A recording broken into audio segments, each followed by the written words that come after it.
তো নমস্কার বন্ধুগুলো, সবাই কেমন আছো কমেন্টে জানিও। আমি খুব ভালো আছি। তো আজকে আমাদের এদিকে খেলা হচ্ছিল ভলিবল।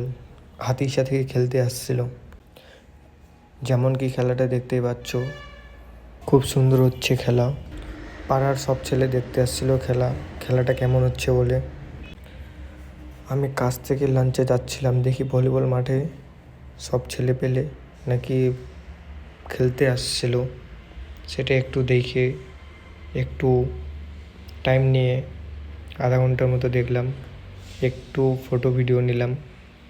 যেমন কি আমাদের পাড়ার খেলতেছিল আকাশ, টিটুন, নীতিশ, বিশুদা, আবার গুড্ডু ভাই খেলতেছিল। ওর মধ্যে একটা হাতিশার ছেলে আমাদের পাশে খেলতেছিল, আমাদের কাছে টিম ছিল না বলে। অলমোস্ট খেলাটা শেষের দিকে, আর 2 পয়েন্ট শুধু লাগবে। তো ভিডিওটা কেমন লাগলো সবাই জানিয়ে দিও কমেন্টে। পরের ভিডিওতে দেখা হচ্ছে।